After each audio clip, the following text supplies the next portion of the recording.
Art has been in my life for as long as I can remember. I used to make funny YouTube videos on iMovie when I was younger, and I've always had a camera in my hand.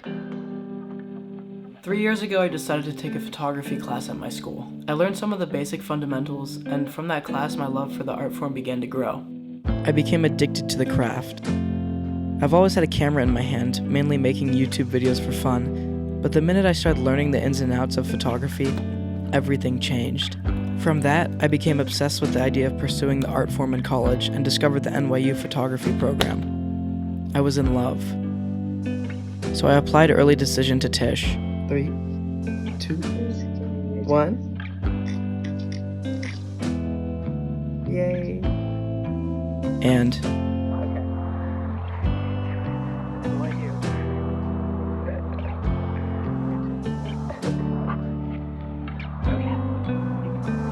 I got in.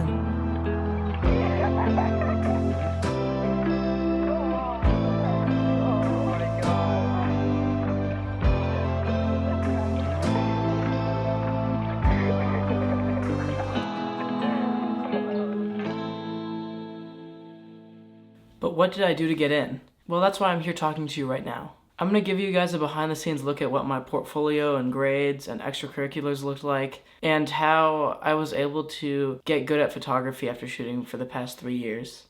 Before the video starts, I just want to say that in no way am I intending to brag or anything. I'm sharing this information with you guys so that hopefully in the future it may be able to help you when applying to college or art school, or anything having to do with a portfolio in the future. Okay, let's go to the backstory.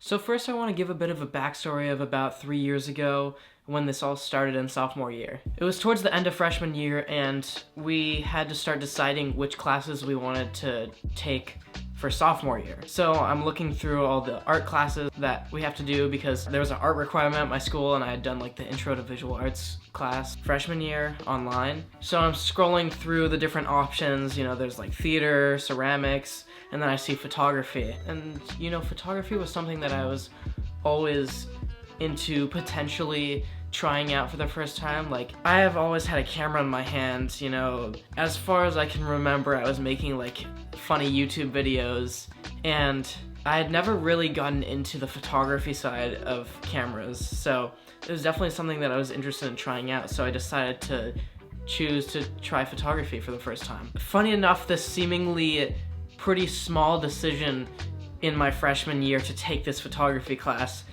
was actually a really huge and pivotal moment in my life and making me realize what I wanted to do with my life, or what I at least think I want to do with my life, at least for the coming years. And I wouldn't be making these videos without it either. After the first year, in sophomore year of taking the photography class, I had completely fallen in love. I mean, I fell in love at the start of it, but by the end I was completely in love. And I started with the Sony ZV-1 camera, and I would take photos on that. And then something happened that was huge for me. My uncle, who's also like a filmmaker and photographer, lent me his Sony A7RIV. And I mean, that camera completely changed the way I look at photography, and that setup just really changed everything for me. So fast forward, I'm taking photos. In junior year, I take advanced photography and continue to have a lot of fun with that, and we get a little bit more free range of what projects we can shoot. And then this year, I went into the AP 2D class, which is like the AP two-dimensional arts class, because there's not like a specific photography one. So that's what I'm taking this year. And something that I've thought about recently and realized like why I want to do art in college, photography specifically, is because a lot of things I try out for a couple months, a couple weeks, and I lose interest. It seems very exciting at the start, but I lose interest and then I stop doing it. But photography is something that I was doing for the past 3 years, and I'm still as in love with it as I was when I started. And that's the same with making videos. Like, making videos is something I've been doing for as long as I can remember, and I still love to do it, and that's why I'm talking to you guys right now. So now that we got kind of like the backstory out of the way, I kind of want to talk about how I found NYU Tisch photography. And kind of show you what I did leading up to the point where I applied. So my college process started off pretty late compared to the normal people. Junior year, we always got this opportunity for colleges to come visit the school at the start of the year, and I went to 0 of them. I really didn't know where I wanted to go, or really any college that I even was possibly thinking about going to or wanting to go to until much later in the year. So really my college search process started towards the end of junior year, and I only really went on college trips towards the end and over the summer too. Please don't do the same thing as I did. You should start it a lot earlier. And if your school has colleges come visit you, go to it in your junior year. I would recommend that. Just unnecessary stress if you're starting the process late. So as I started researching different colleges, I came across NYU because of a friend who actually suggested it to me. So I kind of went down a loophole of researching the different programs and watching YouTube videos and the whole 9 yards, and I came across the photography program that NYU Tisch has. And if you don't know what Tisch is the art school within NYU. So I was pretty much immediately intrigued because, you know, I have always loved New York. I mean, who doesn't like New York? And my dad's side of the family, some of them live in New York, so we go there once or twice a year. So I kind of knew the area around Washington Square Park, where most of the campus is located, decently well. Like it kind of felt like another home in some ways to me. So it's just a really fun area to be around. So fast forward a little bit, now that I know I want to go to NYU, which is not something that everyone knows. Like, they don't always know the top school that they want to go to. But in this situation, I kind of knew that photography was the thing I wanted to do. So I had my heart set on NYU Tisch photography. I needed to find a way to stand out because just academically, you know, my GPA, which I'll talk about later, was like about the average maybe, nothing special. And let's not talk about my test scores at all. Thank God they started making it test optional because of COVID, because I would not have gotten in otherwise. So I kind of looked into some opportunities over the summer to enhance my application for NYU, and I came across the summer program that NYU put on for photography, and I was like, wow, I need to do this. I went over the summer, I spent a month at NYU with about 15 to 20 other kids, and we learned about photography, did different projects, you know, film work and digital. It was kind of a mix of both. So it was a really fun experience and felt really free when you just get to like go wherever you want in New York. So it was really awesome.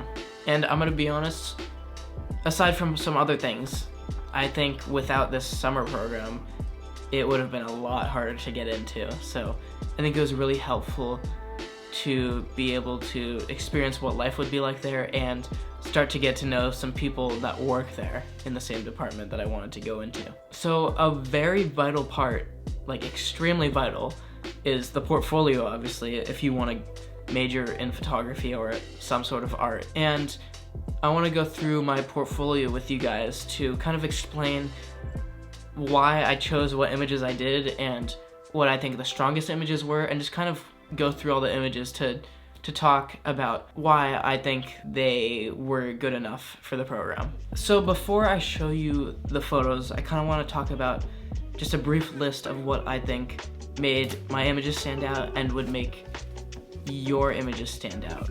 Number one, the edit. I mean, obviously the edit on is very important, and I'll talk about that in a little bit. Obviously the composition. These are just like simple things that go with taking good photos. Composing the image properly is very important. Something very, very important in my opinion is showing your style. I mean, they're looking for people who are like super unique, like take photos that no one else can. Like, you want to be able to show your style through the images that you take, and a huge thing from my style is human connection. And I know that's not an original thing, but human connection is very important to me, and seeking discomfort. So I love doing street photography and portraits of strangers, and so a lot of my work is very connecting like that with the viewer and the subject. They're all a lot of them are portraits of strangers that I found on the street. Though my main style is these candid or portraits of strangers or documentary scenes in cities, I thought it was very important to show a really wide range, a diverse range of styles of photography to show what I can do, like what my capabilities are as a photographer. And I'll talk about the images that I use for that in a bit. So, as part of the portfolio, you have to submit about 10 images for a series, and the series that I submitted images for was this series of stranger portraits that I shot in New York City. I made a whole video about it that you can watch up here if you want, but watch the end of this video first. But I'm going to kind of walk through it, because instead of 10 completely different images, these are all diptychs, so I did 5 diptychs. These honestly were, I think, my money shots, definitely my best photos in the whole portfolio, and I'm super happy that I was able to do it for the series. You know, I have diptychs where it's the person doing a serious face right here, and then the next one is them doing a funny face. It's, I think, a really engaging piece of work, just because it's it's like a punch in the face kind of when you look at these people's faces here. So it's just a really fun project to show to people, I think. So I'm just gonna flip through the rest of the faces here.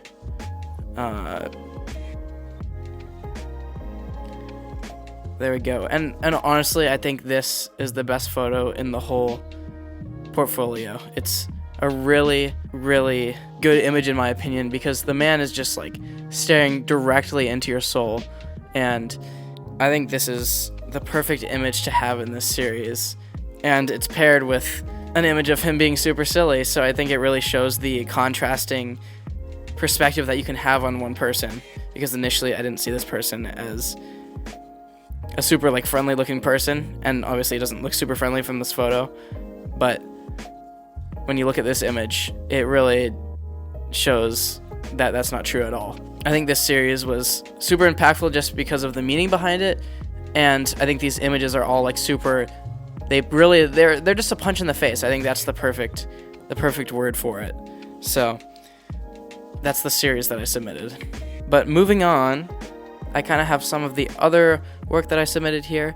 So it's kind of a mixture of my style, me trying to show my style through these portraits, and then I'll show you some of the other images I use to kind of show the diversity of the type of photography I can do. So some of these were diptychs, like this one. So this one was paired with this photo right here of this skater guy that I saw in New York, and I created a diptych because I thought these images paired really well together, kind of a closer shot with an interesting angle of this skater guy, and then paired with this kind of more typical portrait style shot. So I think they were really impactful together. And these two photos were shot on black and white film, which I'm pretty excited about. Talking about black and white film though, this image was also shot on the same day, probably within the same hour, of this lady on black and white film. I think it's just a very minimal but impactful image with the woman just staring directly at you. And I mean, this image, I almost didn't take it. I kind of swooped my camera over for like 2 seconds at most, tried to focus as quick as I could on the film camera, and then snapped it. And I'm so happy with how it turned out. This is one of my favorite photos I've probably ever taken. So I think that it's a very clean composition. Obviously there's no edit because it's film. But I mean, I think the black and white really does this justice. So moving on to the last black and white photo on film. This is another kind of candid style shot, just showing my love for documentary street photography. And I think it's another super minimal shot. And I mean, I think my favorite part about it is the composition. I mean, it's following the thirds rule. The rule of thirds. We got this guy lined up kind of on this right third of the image, and he's silhouetted, which I think is really interesting. And there's a lot of conclusions that you can come up with this image, just like, with the American flag in it, and it's kind of just a really simplistic image. So next up, we got this diptych of San Francisco / the Bay Area. I live in the Bay Area, so I wanted to include this diptych because, I mean, it shows, I mean, obviously this isn't as original as an image, but I think it's a very strong image just technically.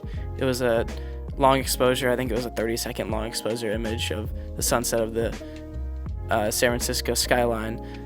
And I think it's just a very strong image to put in, though it's not super unique. I think it's strong, and especially paired with this one, which shows a little bit more style with, you know, not just obviously the background of the San Francisco skyline, but also having the silhouette of the people that were sitting on a bench, kind of looking into the sunset. Next up, another not super original shot, but I think a very strong image, and one that my peers and teachers have loved probably the most out of any of the images I've taken, is this shot of Emerald Bay. The edit is obviously shows a lot more style with the very blue and orange look, but I think it looks pretty good on this image. Alright, I lied, there's another black and white image on film. This one was also in New York, and I mean, I think it's just kind of mixes it up from the other street photography that I did, because it's not necessarily a portrait of a person, it's more showing human presence, and I think it's a cool kind of silhouetting of the feet here over the grate. So I think it's a more minimal shot, and it's not necessarily amazing standalone, but I think it adds to the fullness of the portfolio. So here is another one of my potentially favorite photos I've ever taken. This photo was taken on film on Portra 400. It was actually one of the first few rolls of color film that I shot, but I've been shooting a lot more recently. This shot was a little bit more composed. You know, I saw this guy sitting here, and obviously he wasn't looking back, so I had a longer time to take it, but it was still candid. And I mean, I think it's just a really nice composition with the lake in the background and him front and center on this bench, kind of silhouetted. So I think it's just another strong image and kind of shows my love for human presence and human connection within candid scenes. So next up is actually the one and only triptych I did in this portfolio. These are images that I took when I was commissioned by this Leisure Sports race team to photograph their race for the 25 Hours of Thunderhill race that goes on in Willows, California. And funny enough, this is my friend who asked me to do it, who was one of the racers for that. Overall, super fun shoot, and I kind of paired this triptych of two portraits and the kind of more panoramic style shot. I don't know if you can see it, but race car is kind of in the background there. And I just thought it was a solid landscape shot. And then paired with these two, I think very, very nice portraits in my opinion. Just showing a lot of detail, some grittiness, and a huge pop of color here. So I think it's just a very attractive image. And then this one, I think, takes the cake as the best image in this triptych just because of the composition. I think it's composed really nicely. It's just a really nice side profile of the other driver in the car. So I just thought that this pairing of these images was really nice, kind of a super far, very close, and then kind of like a middle distance shot, just to summarize this photo shoot. Alright, second to last images here. This I originally wasn't going to include, but I felt like would show some more diversity in my images. This one I took over the summer when I was first learning kind of studio photography with these lights, and it's a self-portraiture, you know, a really fun silhouette, very minimal, you know, dark pretty much everywhere except you can kind of see kind of some of the lighting equipment, so I just thought it was a fun image to include, and it kind of shows the diversity of the type of images I take, obviously. So last but most certainly not least, another diptych. These were taken in Del Mar during the sunset on some beach. I kind of saw this guy fishing out there, and I legitimately ran over there to go and take this photo because it was really aesthetic looking. So, you know, I have him silhouetted perfectly aligned with the sun, with his fishing rod out to the side. I don't know if you can see that super well. And then the diptych is him kind of casting this fishing line and, you know, kind of showing him in motion and stops too. So I thought this was just another solid and very colorful set of images to include to top off the portfolio. Okay, something that's still important but not related to art and photography is grades/extracurriculars. I'm gonna speed through this really quickly. So my GPA unweighted was 3.74, I believe, and weighted was 4.18, which is about the average, I think, for NYU applicants. For those who care, I'm taking 3 AP classes this year, and those will be my only 3 in all of high school. My school didn't offer that many. So I took the SAT and ACT. Well, I took the PSAT, so like the one that doesn't actually count, and then pre-ACT, which also doesn't count, and kind of use that to judge which one I did better on, and I did better on the ACT. So I took the ACT, and I'm very bad at testing, standardized tests, and I got a 26 on it, and the NYU average is like 34 or something, so I didn't submit that. Luckily, I didn't need to submit that. In terms of extracurriculars, there was a set of like 5 main things that I submitted. So first of sports, so I did 3 varsity sports. I did varsity basketball this year, varsity baseball that I've been doing the past couple of years, and then I'm also doing varsity or Division I ultimate frisbee, which is like through school but kind of outside of it too at the same time. The other most important one in my opinion was photography club co-leader. So I co-founded a photography club at my school, and we kind of hold meetings and talk about photography and do all that type of thing. So I think that was a pretty important part of my extracurricular application too. I think those are the most important things I had in my extracurriculars. I mean, I had some other smaller things, but those were the big things. So yeah, just a quick rundown of that. You know, in terms of my future in New York City and kind of the trajectory of this channel and my life, I mean, really, I'm just super excited just to be able to see where my life goes now. Like, living in New York is gonna be a super crazy, awesome thing. And I'm hoping to be able to take you guys on that journey too, and hopefully make some videos about my experience doing photography in New York too, because it's such an amazing place to do photography. You know, try to be consistent on YouTube, and hopefully grow into a community a very big community that, you know, can help each other with the realm of photography and just seeking discomfort and living your life. And, you know, I'm really excited for what the future will bring. I hope you're just as excited as I am. And subscribe if you want to follow this journey that I'm taking. So, see ya.